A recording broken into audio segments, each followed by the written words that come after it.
La Santa Biblia nos relata la historia de la salvación. Nos explica cómo se originó el dolor y el sufrimiento en el universo mismo. Y nos presenta el plan de Dios para salvar a los seres humanos. Además, nos anticipa el mundo feliz que el Señor está preparando para los que le aman. La palabra de Dios, sobre todo, nos muestra al Salvador, a Cristo Jesús. Él es el que nos salva de la condenación del pecado, la muerte. Él es el que nos salva de los efectos del pecado, del poder del pecado. Pero sobre todo, la palabra de Dios presenta a Jesucristo como el Salvador que muy pronto vendrá y nos liberará de la presencia del pecado para siempre jamás. Eso es lo que presenta la palabra de Dios. En realidad, la Biblia no es una exposición árida de una doctrina. Tampoco lo es un simple relato histórico. No, la palabra de Dios es la revelación de una persona, de Jesucristo nuestro Salvador. Él es la esencia de la Escritura, es el centro mismo del escrito está.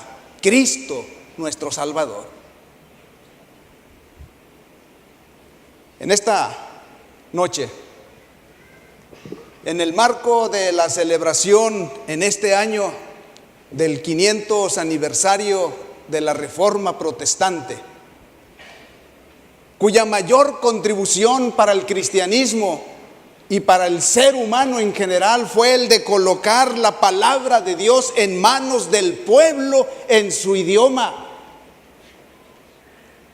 En ese marco y bajo el lema que institucionalmente tenemos para el semestre, poderosos en las Escrituras, quisiera llamar su atención para que meditemos en el modelo de los modelos, en Jesús, quien fue poderoso en las Escrituras.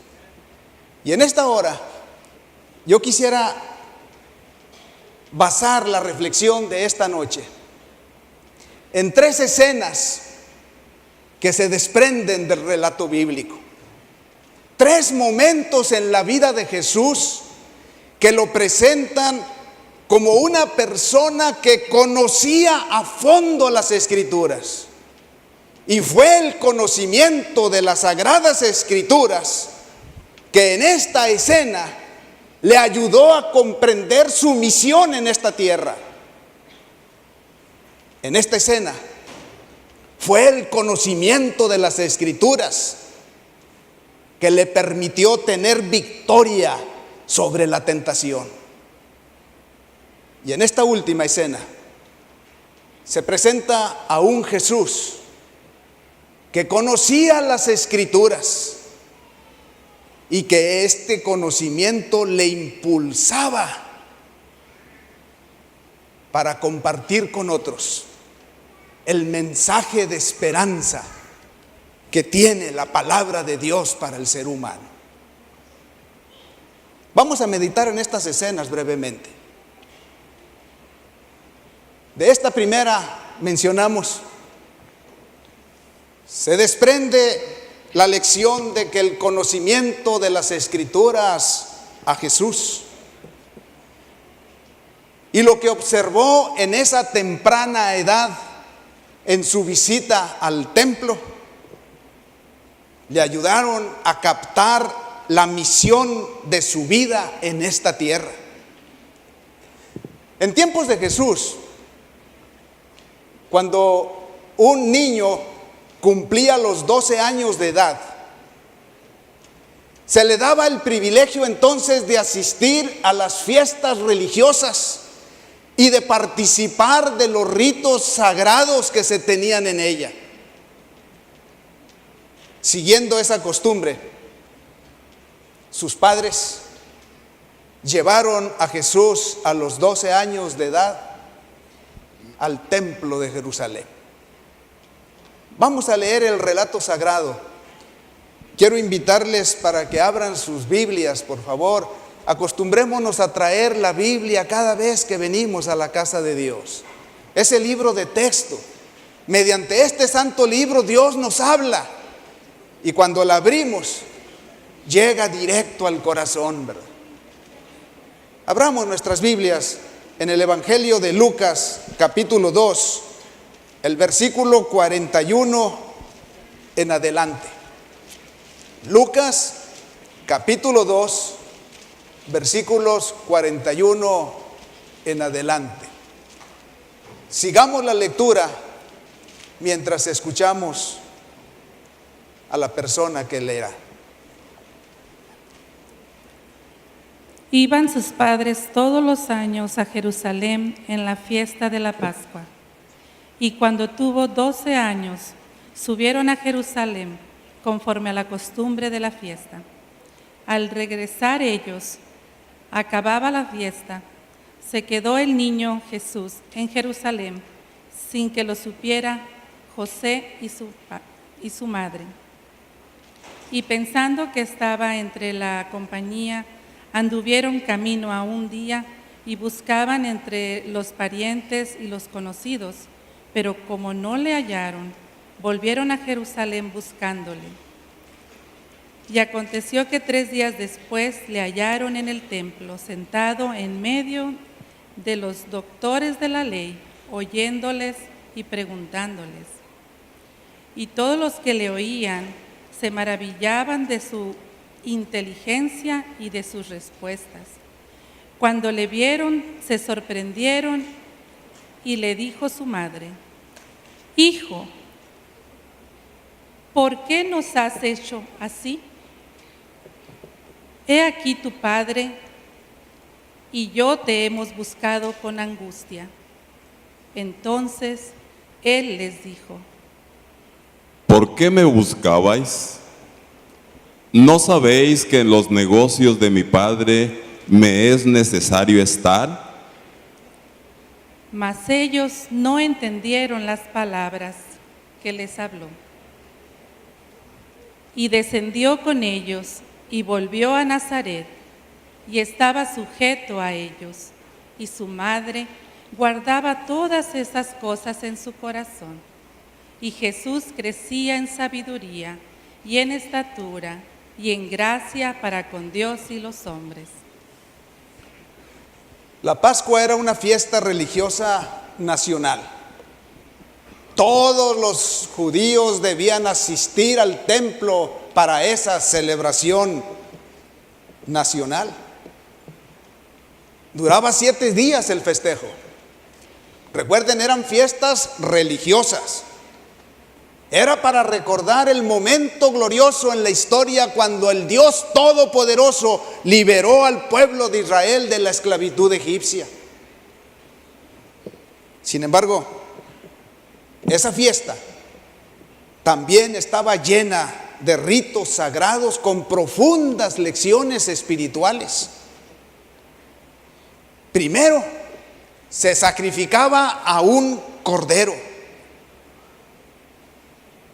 y se ponía sobre el altar del sacrificio. Después seguían 7 días, donde el alimento eran panes sin levadura. En el segundo día de los 7, se presentaba una gavilla delante del Señor y se le mecía. Era la ofrenda de las primicias de las cosechas de ese año. Todos esos ritos tenían lecciones espirituales profundas. Eran lecciones objetivas a través de esas ceremonias. No solo de la liberación de Egipto, sino que apuntaban a la verdadera liberación del ser humano del pecado, a cargo del verdadero libertador, el Mesías prometido. Tristemente, para la mayoría de los israelitas en tiempos de Jesús, la observancia de esa fiesta había degenerado en simple formalismo. Mecánicamente se realizaban los eventos. Es más, los mismos sacerdotes, cuando ejecutaban los ritos delante del pueblo, eran solamente como simples actores de teatro. El pueblo había perdido de vista el significado, las lecciones que querían presentarse de manera objetiva. Pero ese día, cuando el niño Jesús llegó al templo y vio a los sacerdotes ministrando delante del Señor, cuando presenció los impresionantes ritos del servicio pascual, cuando vio al Cordero, la sangrante víctima depositada sobre el altar del sacrificio, él veía claramente, más claramente veía el significado detrás de esos símbolos. Todo acto realizado durante la Pascua parecía estar ligado a su propia vida. Por eso, silencioso y absorto, parecía estar estudiando un gran problema: el misterio de su misión para esta vida, para esta tierra, le estaba siendo revelado. Así que el Señor Jesús, al contemplar esos ritos sagrados y al meditar en el significado de acuerdo a lo que había estudiado en las Sagradas Escrituras, Jesús estaba siendo enseñado por Dios mismo mientras se encontraba en el templo. Y enseguida, al recibir el impacto de la misión a la cual había venido a esta tierra, entonces empezó a impartir lo que había aprendido. Se dirigió a uno de los aposentos del templo, que servía como una escuela. Allí había algunos hombres sabios, doctores de la ley, que se dedicaban a enseñar las Sagradas Escrituras. Y Jesucristo se sentó a sus pies para escuchar sus enseñanzas. Sin embargo, como buen alumno, pronto empezó a hacer preguntas. Les preguntó a los doctores de la ley acerca de las profecías. En ese tiempo, esos sabios enseñaban que la venida del Mesías haría de Israel una nación poderosa, que le daría prominencia entre todas las naciones. Pero en esa ocasión, Jesucristo les preguntó qué significaban las profecías de Isaías. Y les preguntó específicamente qué significaban esos textos que señalaban los sufrimientos y la muerte del Cordero de Dios. En esa escena se presenta al niño Jesús, demostrando que el conocimiento de las Escrituras que tenía él y su experiencia en ese servicio de adoración en el templo le habían presentado en su mente la verdadera misión para su vida. Y en este ambiente universitario en el que estamos, Tal vez más de uno podremos preguntarnos, ¿cuál es el propósito de Dios para mi vida? ¿Cuál es la misión que Dios me ha encomendado a mí dentro del gran plan de salvar a los seres humanos? ¿Será que puedo hacer algo para integrarme en la tarea encomendada por Dios? A la luz del escrito sagrado de la vida del Señor Jesucristo, les puedo decir que si leemos las Escrituras, que si escudriñamos la Santa Biblia, muy pronto vamos a preguntarle al Señor: Señor, ¿qué quieres que haga? Aquí estoy, Señor, envíame a mí. Qué importante, mis hermanos, es escudriñar las Escrituras. Pero vamos a la segunda escena. En esta segunda escena se presenta que el conocimiento que Jesús tenía de las Escrituras le dieron la victoria sobre la tentación.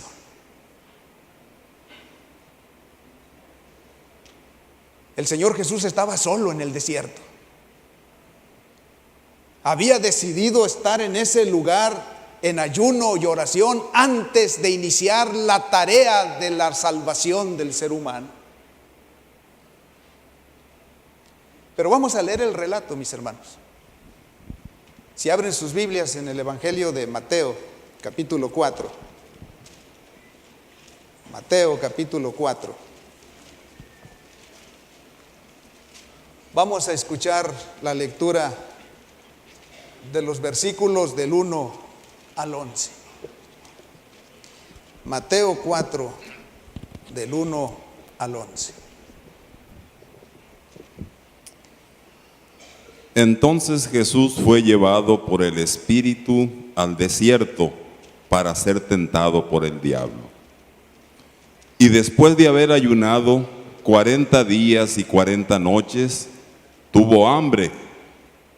Y vino a él el tentador y le dijo: si eres hijo de Dios, di que estas piedras se conviertan en pan.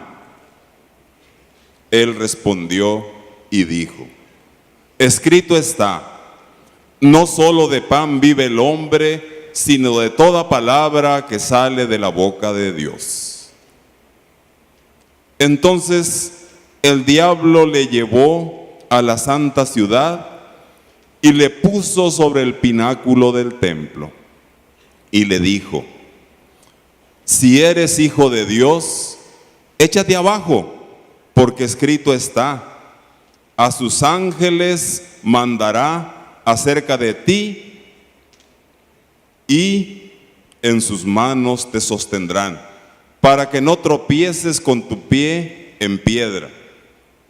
Jesús le dijo: escrito está también, no tentarás al Señor tu Dios.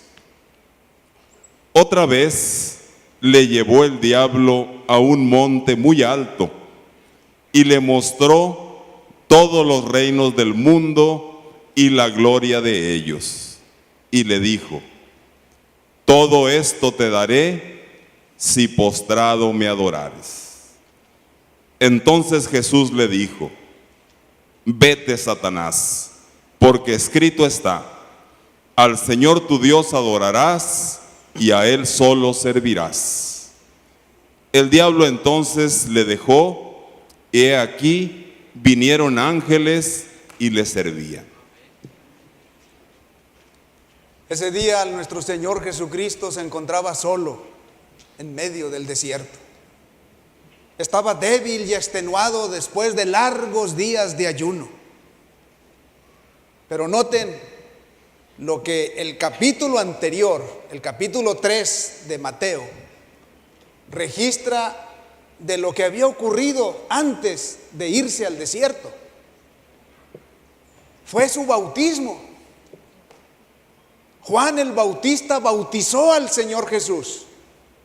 Y dice el capítulo 3, en el versículo 16 y 17, dice: y Jesús, después que fue bautizado, subió luego del agua.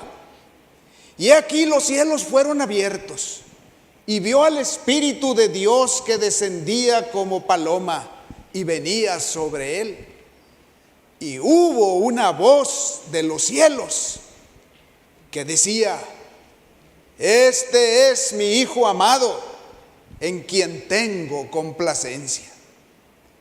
Esa voz, mis hermanos, que días antes Jesús había escuchado, marcaron el punto de partida, el momento para iniciar la operación rescate, la misión de salvar a los seres humanos.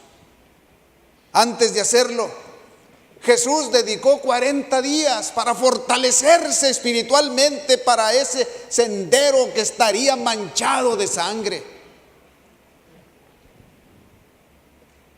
Entre los que escucharon aquella voz, también estaba Satanás. Él escuchó cuando del cielo se oyó: este es mi Hijo amado. Cuando Satanás escuchó esto, se dio cuenta que debía vencer o ser vencido. Los resultados del conflicto universal eran demasiado para ser confiados a sus ángeles confederados. Así que aquel día, cuando escuchó la voz, Satanás tomó la determinación que personalmente debía dirigir esa guerra contra el Salvador del mundo. Así que cuando Jesús estaba debilitado, cuando estaba extenuado, cuando su cuerpo estaba débil y pedía alimento su mismo organismo, en ese momento Satanás se le presenta disfrazado como un ángel de luz, simulando que venía del cielo, aparentando que era un mensajero celestial. Se acerca al Señor Jesús y con unas palabras le dice: si eres hijo de Dios, di que estas piedras se conviertan en pan. Ese día, con esas palabras que insinuaban desconfianza en lo que Dios había declarado tiempo atrás, Satanás había determinado tener éxito y vencer a Cristo. Quería hacerlo dudar de lo que el Señor había dicho. Con esa misma estrategia él había hecho caer a los primeros padres al principio. Fue allá en el Edén cuando se acercó a Eva y le dijo: con que Dios os ha dicho que no comáis de todo árbol sagrado. Y empezó un diálogo que generó desconfianza en lo que Dios había dicho, hasta que Eva cayó y cayó también Adán. Desconfianza en Dios. Pero mis hermanos, de esta escena se desprende una advertencia. Una advertencia que nos dice como una luz roja: cuidado, cuidado, porque Satanás sigue usando la misma estrategia para hacer caer a los hijos de Dios. Siempre está listo para tentarse, para acercarse y hacernos caer, desconfiando de lo que Dios ha dicho. Especialmente cuando estamos debilitados por el sufrimiento, por el dolor, por las vicisitudes que esta vida nos presenta.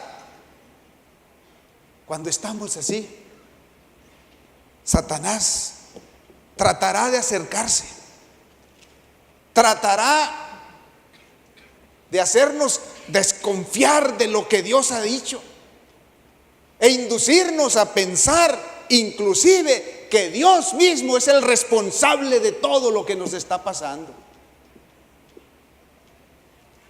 Una luz roja. Cuidado, no desconfíes de lo que Dios ha dicho, porque aquí tu palabra es verdad. Pero de esta escena, además de una advertencia, nos llega una invitación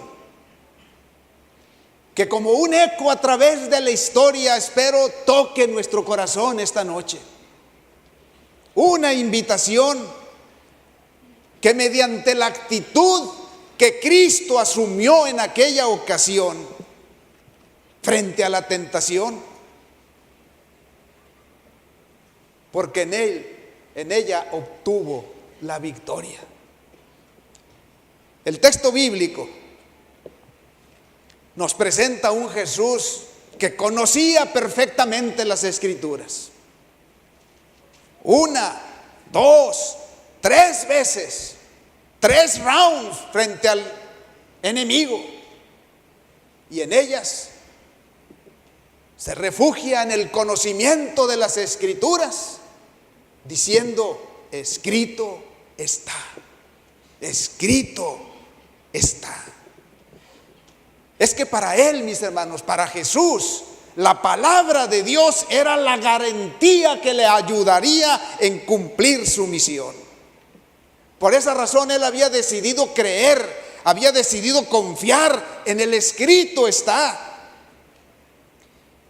Y en esa escena nos llega la invitación de que usemos la palabra de Dios como el arma, la única arma que nos va a dar la victoria contra el enemigo que como león rugiente nos anda buscando para devorarnos.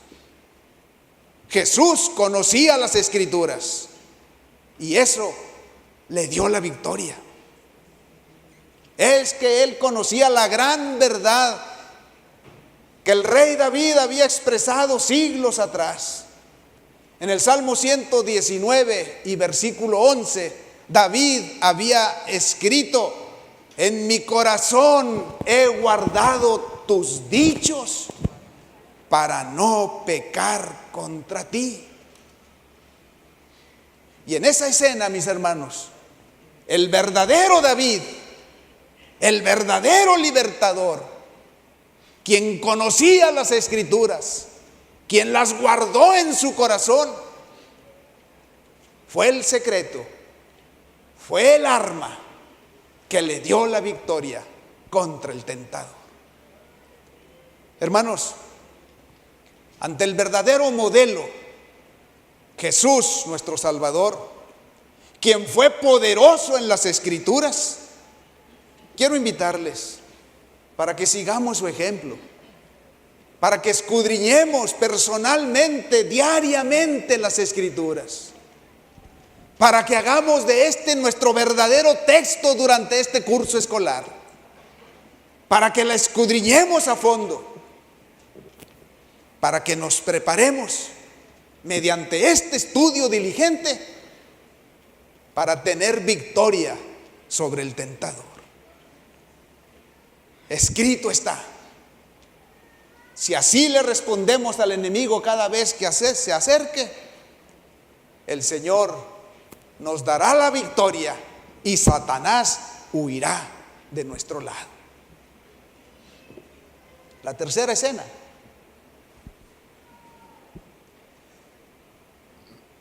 La tercera escena que se desprende de la palabra de Dios nos enseña que el conocimiento que Jesús tenía de las Escrituras le impulsó para compartir con otros el precioso mensaje que llena de esperanza al ser humano. Vamos a escuchar la lectura de este relato.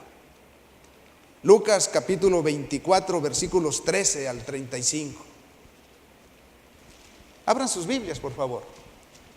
Lucas capítulo 24, versículo 13 al 35. 24, capítulo 13 al 35.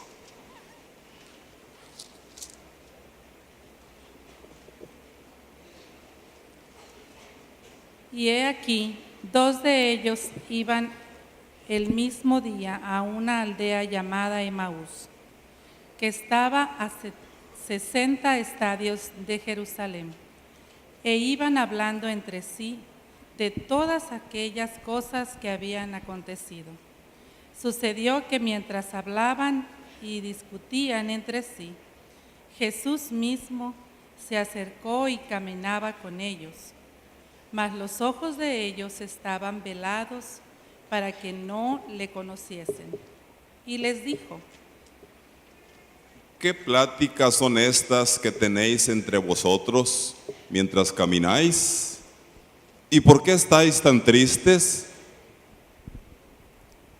Respondiendo uno de ellos, que se llamaba Cleofas, le dijo: ¿Eres tú el único forastero en Jerusalén que no ha sabido las cosas que en ellas han acontecido en estos días? Entonces él les dijo: ¿Qué cosas? Y ellos le dijeron: de Jesús Nazareno, que fue varón profeta, poderoso en obra y en palabra delante de Dios y de todo el pueblo, y cómo le entregaron los principales sacerdotes y nuestros gobernantes a sentencia de muerte y le crucificaron. Pero nosotros esperábamos que Él era el que había de redimir a Israel. Y ahora, además de todo esto, hoy es ya el tercer día que esto ha acontecido.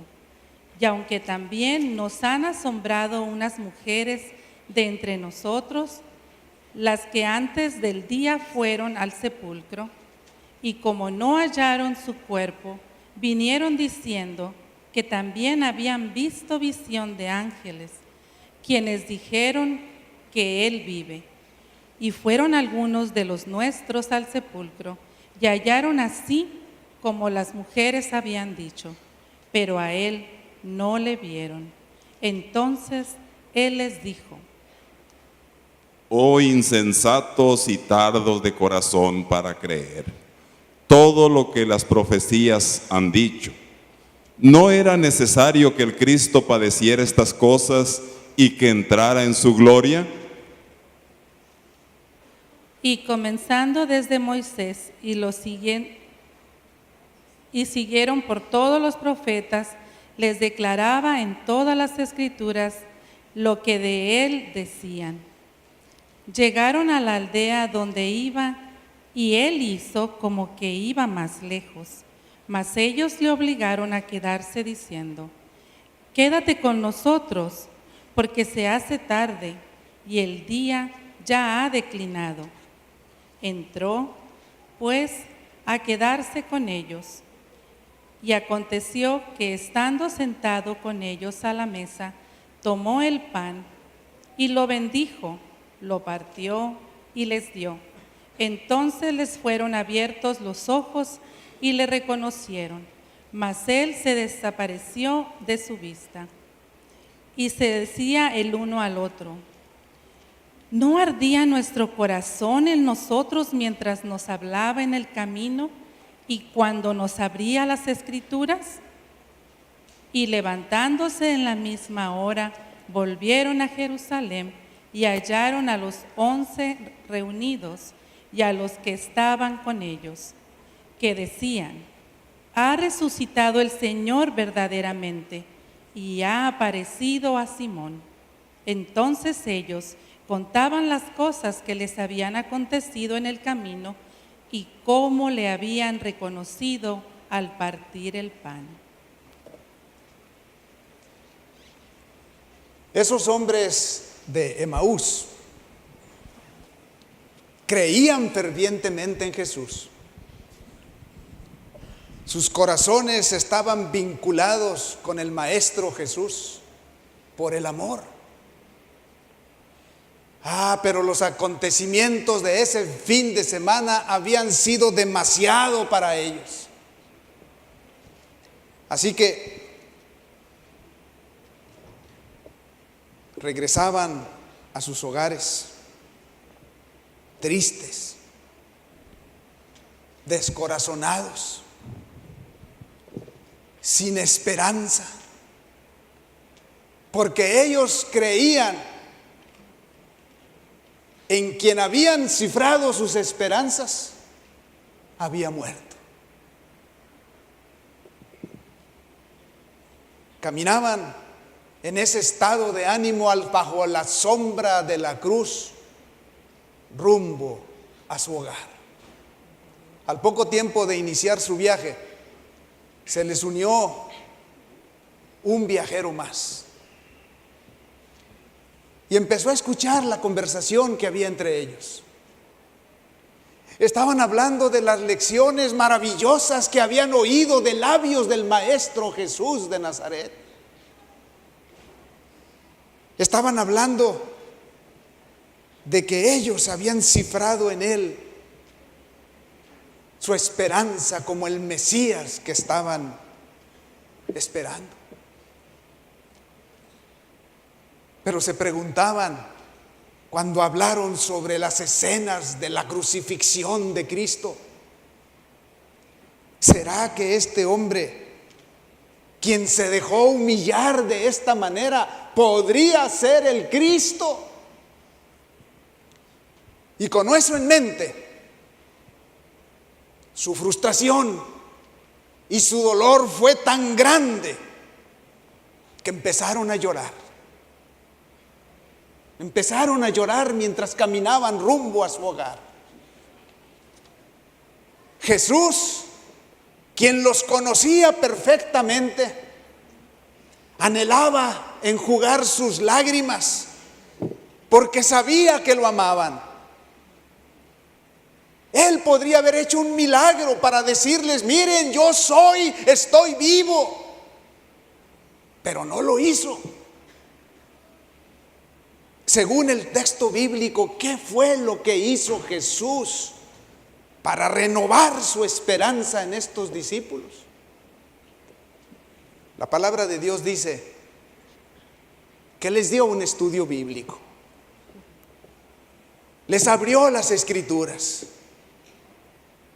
Les señaló las profecías. Les explicó acerca de las profecías que avisaban de los sufrimientos y de la muerte del Cordero de Dios que quita el pecado del mundo. Y saben que ese estudio bíblico que Jesús les dio a estos hombres, dejaron en el corazón de ellos lecciones tan profundas que jamás las olvidaron. Es que mientras Jesús les explicaba las Escrituras, ellos mismos dijeron que su corazón ardía cuando les hablaba de la muerte del Mesías, quien por amor al pecador descendió a este mundo para salvarlos. Sus corazones ardían de gozo, de gratitud, de emoción por el grande amor de Dios mostrado en las Escrituras hacia ellos pecadores. Mis hermanos, quiero decirles que hoy a nuestro alrededor no son cientos, son miles y millones de personas que caminan con los mismos sentimientos de aquellos caminantes a Emaús. Hay tristeza, hay dolor, los corazones están afligidos, hay sufrimiento, hay una vida sin propósito. No hay esperanza en sus corazones. ¿Y saben por qué viven así, mis hermanos? Muchos a nuestro alrededor ¿Saben por qué van como iban los caminantes a Maús rumbo a su hogar? Mis hermanos, es que no han escuchado de Jesús el Salvador. No han escuchado de aquel que nos amó de tal manera que vino a este mundo para que todo aquel que en Él cree no se pierda, mas tenga vida eterna. Mis hermanos, cuando nosotros conocemos las Escrituras, nos apoyamos en el escrito está, las investigamos, nos enamoramos de lo que Dios dice, es imposible que quedemos callados cuando a nuestro alrededor hay personas que mueren sin esperanza.